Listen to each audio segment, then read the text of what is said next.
Hello everybody, it's me, Bets Golden. Today I'm so excited, first of all. I have been intimidated by the pouring method and the dirty pours. The reason is because it just seems to me as though it requires a whole lot of stuff for maybe 2 or 3 minutes of satisfaction of doing a dirty pour. And the only thing I've ever seen a dirty pour or being poured done on before now has been canvases, and I've been interested in it, I've been intrigued in it, but I haven't really invested in the paints for it because they're pricey, and it also seems as though everybody was doing them like on a cookie sheet that was lined with foil, and then one of the cooling racks you use to bake. Of course, you're going to keep that separate from your food. And I'm just like, that's something else I have to store, and I don't, and that's something else I have to buy. And I just didn't really want to get into it because I thought it was cool, but I'm like, I have so much stuff. I don't want to do that. And I'm the type of person that will go through a phase and then be done with it. Well, that being said, I watched the Dina Wakeley video on pouring. She has this new medium out. It's a pour medium, and it has a cell creator so you can create your own pour colors. So I was intrigued by that because I'm like, that's cool. I don't have to buy any more paint. I can just use the stuff that I have. Now, with that being said, I'm assuming, and we're going to figure out today during this whole little play session, that this will not only work on the Dina Wakeley heavy body acrylic paint, but also on other brands of heavy body acrylic paint. And I'm talking specifically about the folk art, and I'm going to try it on this color shift today. So I'm going to do 2 pours. And as I was watching her video, I appreciated the fact that she actually doesn't use all that other stuff. She actually just used an old box and something. She used like a couple of her containers to prop up the thing she's pouring on. And so I'm like, that's clever because, I mean, I have tons of boxes. I mean, I'm on design teams. I get orders all the time coming through. And so I'm like, I can do that. And if once the box gets messy, I can toss it, or I can use it in art because that would be pretty cool. So this is boxes. Well, a couple of them actually. And I cut them down. And instead of pouring on canvases, I'm just going to pour on cardboard pieces. What that does is it allows me to not have to go buy anything else. If I hate the pour, I don't care. I can throw it away. I'm not really out anything other than the paint, right? And this is so lightweight. I can put this in a journal. I can make it into a journal cover. I can make embellishments out of it. I can, cut it down, put it in a scrapbook. I can use it as ATC basis. So this just opened up a world of possibility to me. And one of the things that she said about her pour, her doing this, is she noticed that it sticks to anything. So you don't even have to prep your surface. You can just pour on it and it's going to work. So what I did was I cut down some boxes, and then for my pouring, what I'm going to pour into, because you have to pour over something, right? I'm going to pour into these 2 boxes, and I have 2 because you do need your substrate, and substrate is what you are pouring on. That is your art piece, so to speak, that you're working on. So you do need 2 of those. And, I mean, you need something to prop it up on and drip over. That's part of the process. So I have 2 boxes that I'm going to use right here. I'm going to put a piece of paper down the bottom on each of them. And then just to prop it up, I got back from a trip, and I have this little guy right here to prop up my substrate on this one. And then I have this box here to prop up this substrate. So that's how I'm going to do this. It should be a fun process. I'm going to take you through first doing this with her paints, and then we're going to try it with a color shift. I'm super excited. I hope that it works with these color shift paints because I have I just think it'd be so much fun. So let me go ahead and take this off for now, and let me start to mix this and kind of show you how it's done. So for this, I bought all of the little pieces, like the pour cups. I'm going to use 2 of these pour cups for this with these 2 colors. And then I am going to use these little bottles that Ranger also sells, and you can store whatever's left over in this bottle in this. So I think that's cool. And I'm going to just use that with this heavy body acrylic paint in the gilt. And these, I noticed that they weren't expensive. I think they were pretty reasonably priced. But if you have any of these in your kitchen that you haven't used, because you don't want to have like food, use this on food already, right? You can go ahead and do that too. It's the same basic thing. And this also allows for detailed pouring, more detail in it, whereas this, it doesn't. And then at the end of the day, I'm going to put all the colors in this jar. And it's just an old spaghetti jar that I got from Walmart that we ate for dinner one night. I'm going to put all of it, including my Dina Wakeley and my color shift, everything in it, and I'm going to do a dirty pour with this. So we're just going to play. I don't know if this is going to work. We're just going to see. All right. So the first thing you have to do is you have to mix up your colors. And for that, you need to do it in 4 parts. So it's going to be 3 part of your pouring medium, and then 1 part paint. Apparently it doesn't take much. So I'm probably, for this, I'm going to pour it to the 1 ounce mark. So I'm going to fill up 3/4 of my pouring medium, and then the rest my color, and then I'm going to stir it together. All right, and this one, I wish that there was some measuring on it, but we're gonna have to eyeball that one. I don't think that you want to use this with watercolor type paints, because it's already pretty thin. I think that you have to do this with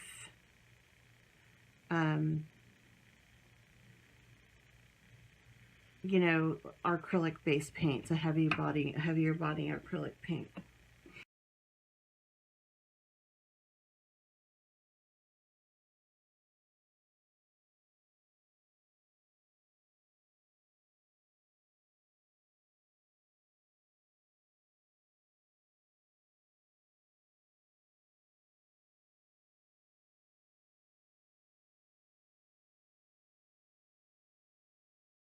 Okay, now we cannot forget the other part, which is the cell creators. She advises putting different drops in each color you're using to get a different variation of the cells that are going to be created on your pour.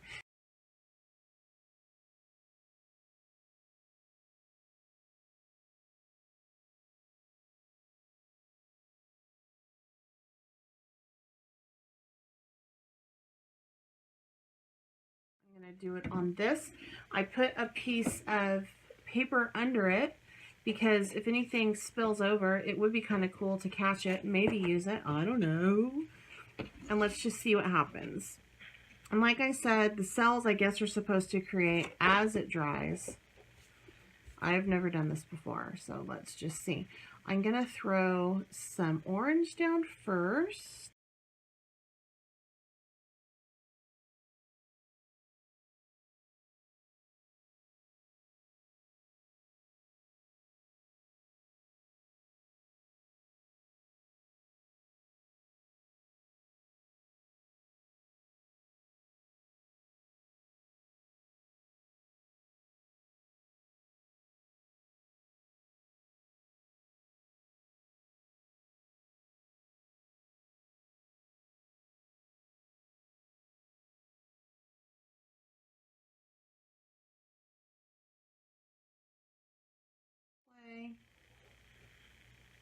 But she is right. I must have had a little bit older paint because it is adding some lumpies, but that's okay. It's like some texture, and I really don't mind that. I think it's kind of cool, actually. It just adds a little bit of texture to the whole paint process. That looks cool. This is pretty fun. Okay, and then I'm gonna go ahead and do something that she didn't say to do, but I want to add just some of the cell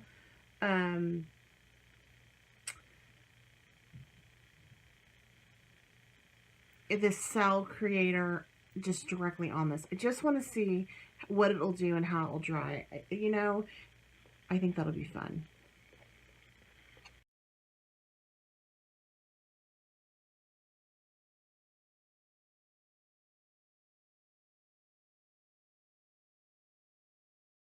This because my paint's old. That's so funny. Okay, so I'm going to set this aside and kind of let it do its thing. I will provide for you some close-up pictures at the end after it's done kind of drying. I just can't leave it alone.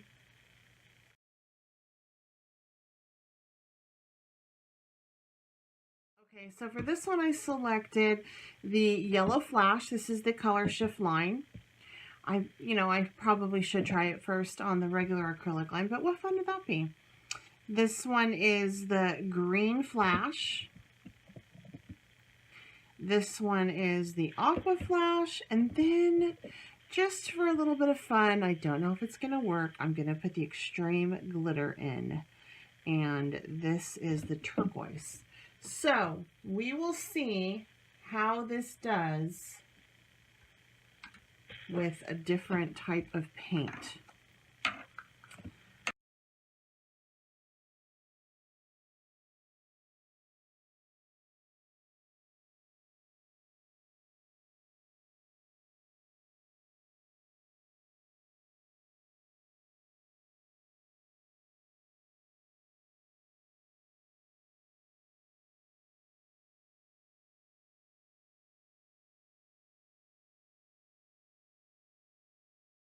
This time I'm going to put the cell creator in before I mix it. Let's see if that makes a difference. And I'm not going to put it in my one that I'm going to pour right now. Or the one that has the aqua in it. I'm going to actually leave the cell creator out of that one.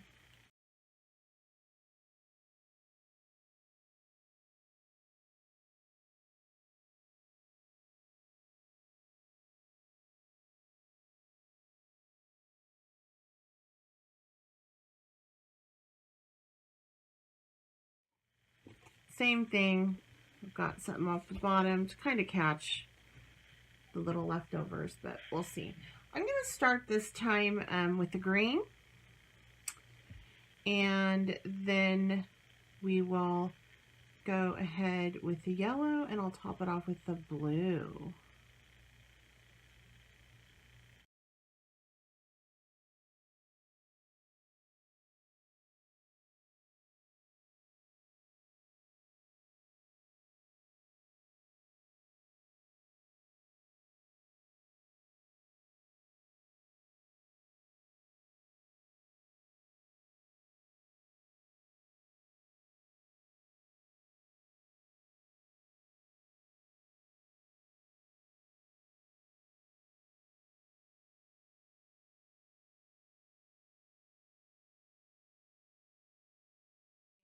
That less is more with the cell creators. I am seeing some of it break up right now. So I think there's a chance. I think that one of the things, and I have to look it up, you guys, don't take my word for it, is if you put too much cell creator, it'll actually cause your cells to be so small that you won't even see them. So I might have done that. I do tend to go overboard in the beginning until I learn. Again, this is just a play session, but I am not unhappy with what I have gotten so far. Like, I'm super excited about what my pieces look like.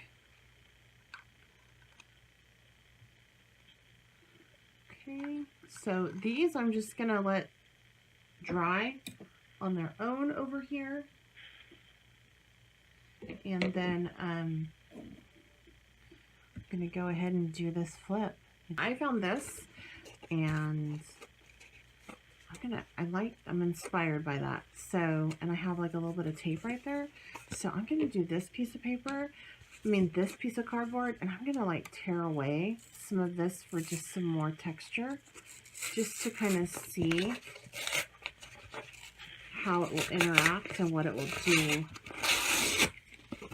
with that texture. I'm not going to do it to the whole thing, just some of it. All right, so what you do is you lay this on top of this, like so. You flip it, and you let it make its way down for a minute. You don't want to lift it quite yet, from what I understand, because I don't know what I'm doing. And then you just slowly let it go. And you let it do its magic. So I'm going to pull it down a little. Ooh, this is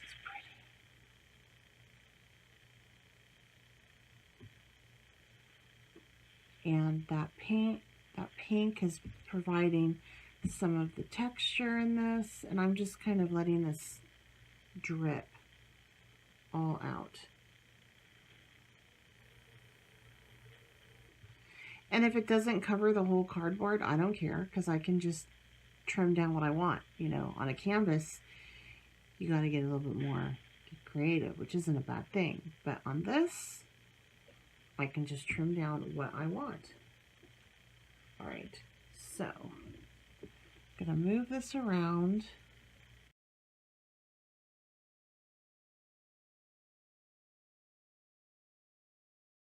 But I want to really get this going. So I'm gonna add some of the gold too. Remember, this one didn't have any cell dividers in it. It's not what I did here. So on my dirty pour, I'm pouring more.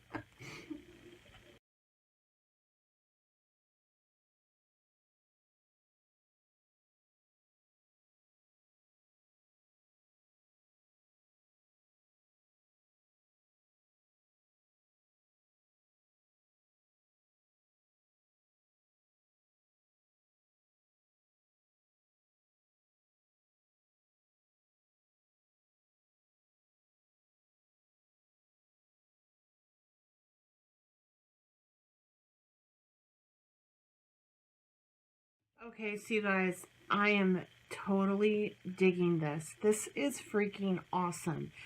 I absolutely love this pour over this cardboard that has been partially deconstructed and torn apart. It is so cool. I cannot wait to see how this ends up. This is a really, really fun process, and I am super happy that the pouring medium works well with my Plaid paints, my color shift. It works. I mean, it is so pretty. I'm very pleased with this whole process. I don't know how I feel about this cell creator. I'm not seeing much going on as far as the cells yet. However, it's not dry. And from what I understand, it does develop over time as it dries. So I'm going to post the final pictures at the end of the video once it has dried. I think you have to give it like at least 8 hours to 24 hours to fully dry and set up. I'm in the desert, so it might set up a little sooner, but I will put those. And now that I say that, I am seeing some cells right here develop just on this piece. So I am so pleased. This is so cool. Like, this is so cool. So cool for mixed media. This is a play session. I've never worked with this before. This is the first time I've done it. I think in regards to your cell creator, if you choose to use it, and I don't even know if I really necessarily need it. I kind of like what it did, the paint, what some of the paint did without it. You know, I mean, right now I don't see much, but this is cool. But I don't know, like, I'm pretty happy with the outcome, and I haven't even seen this work yet in this process. But I think that with this, less is more. I think that if you put it in and if you work it like I did into the paint, that may not be your best option if you want to really see some big some big movement and circles and those cells in your work. You probably want to mix your pouring medium first with your paint and then add this on top and not really work it into your paint and let it do its magic after you pour it. Dina's right though, if you have older paint, it does tend to get clumpy. However, for me, I like the clump. I think it adds some texture and it looks really cool. In fact, when this piece dries, I don't know what I'm going to do something awesome with it. I know that, but I like that clump there. But if you don't want that clump, then really make sure that you have some newer paint. You do need to use this with acrylic. This will not work with watercolor-based paint. It does need to be with acrylic. It needs a heavier body, and it needs to stick. Like, it has to stick to something. I think watercolor paint, I just don't think that it would work very well based on what I've seen. If you're into this, I ordered the 8-ounce bottle, I think it was, or the 4-ounce bottle. And in this whole process, I went through the whole thing. It's the 4-ounce. So I want to go ahead and get the bigger bottle next time, because this was cool for the first time, but I only got like 3 pours out of it. So I definitely need to order more. I'm going to order more. This is amazing. So much fun. And I'm really happy with it. So definitely use it on different surfaces. I didn't follow all the rules.